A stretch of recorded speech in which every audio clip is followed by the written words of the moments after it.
আসসালামু আলাইকুম ওয়া রাহমাতুল্লাহ নাহমাদুহু ওয়া নুসাল্লি আলা রাসূলিহিল কারীম আম্মা বা'দ। আমাদের ধারাবাহিক দর্সে আলোচনা চলছে আহকামুল মিরাস বা আহকামুল ফারায়েজ বা উত্তরাধিকারী সম্পত্তির বন্টন কিভাবে করা যায় সেই সংক্রান্ত আমাদের আলোচনা চলছে। আজকের এই দর্সে আমরা আলোচনা করব আহওয়ালুজ জাওজ, অর্থাৎ স্বামীর হালত বা স্বামীর অবস্থা, যে স্বামীর কয়টি হালত, কয়টি অবস্থা, কোন অবস্থায় সে কতটুকু অংশ পাবে, কি পরিমাণ উত্তরাধিকারী সম্পদ পাবে, তা নিয়ে আজকে আলোচনা করব এই দর্সে। আহওয়ালুজ জাওজি, স্বামীর হালত, সাথে সাথে আমরা স্ত্রীর হালত আলোচনা করব এই স্লাইডেই। তো স্বামীর হালত দুইটি, তোর মধ্যে প্রথম হালত হলো আন-নিসফু ইনদা আদামিল ওয়ালাদি ওয়া ওয়ালাদিল ইবনি ওয়া ইনসাফিনা। স্বামী মৃত ব্যক্তির অংশ থেকে, অর্থাৎ স্ত্রীর অংশ থেকে অর্ধেক সম্পত্তি পায় যদি তার সন্তানাদি না থাকে। অর্থাৎ মৃত ব্যক্তির যদি কোনো সন্তান না থাকে, সন্তানের সন্তান অর্থাৎ নাতি না থাকে, এবং তার অধর্তন যত মানুষ আছে, অর্থাৎ তার পূর্ববর্তী প্রজন্ম যত সিঁড়ি রয়েছে, তাদের কেউ যদি না থাকে, তাহলে স্বামী নিস পাবে, অর্থাৎ স্ত্রীর সম্পত্তির অর্ধেক পেয়ে যাবে। স্বামীর দ্বিতীয় হালত হলো আসানি আর রুবউ মাআল ওয়ালাদি ওয়া ওয়ালাদিল ইবনি ওয়া ইনসাফিলা। স্বামী চতুর্থাংশ পায়, 4/1 পায় যদি মৃত ব্যক্তির সন্তান থাকে, অথবা নাতি থাকে, অথবা তার পরবর্তী কোনো প্রজন্ম থাকে, তাহলে তার সাথে স্বামী চতুর্থাংশ পায়, রুবউ পায়। লিকাউলিহি তাআলা ওয়ালাকুম নিসফু মা তারাকা আজওয়াজুকুম ইন লাম ইয়াকুন লাহুন্না ওয়ালাদ ফাইন কানা লাহুন্না ওয়ালাদুন ফালাকুমুর রুবু মিম্মা তারাকনা। যে তোমাদের জন্য তোমাদের স্ত্রীরা যা রেখে গিয়েছে, যে সম্পত্তি রেখে গিয়েছে, তার থেকে অর্ধেক পাবে যদি তাদের সন্তান না থাকে। আর যদি তাদের সন্তান থাকে, তাহলে তোমরা তাদের সম্পত্তির চতুর্থাংশ পাবে।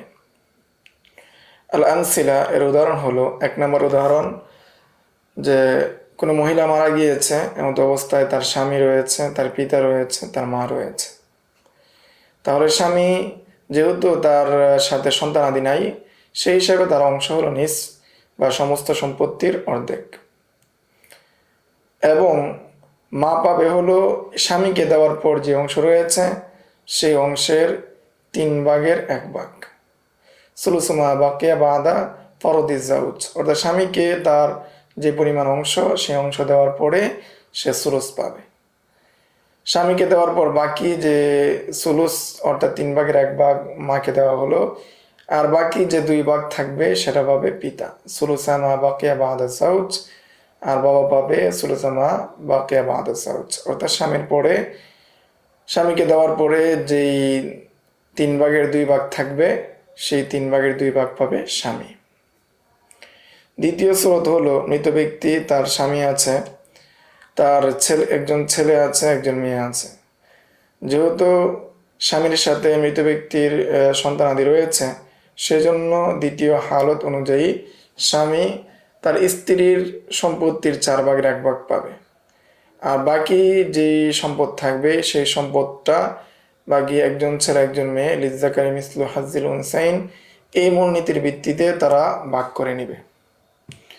এটি, অর্থাৎ এই দুটি হলো স্বামীর হালত। আমরা সামনের স্লাইডে স্ত্রীর হালত নিয়ে আলোচনা করব। আহওয়ালুজ জাওজা, স্ত্রীর হালত। স্বামীর হালতের মতো স্ত্রীর হালতও দুটি।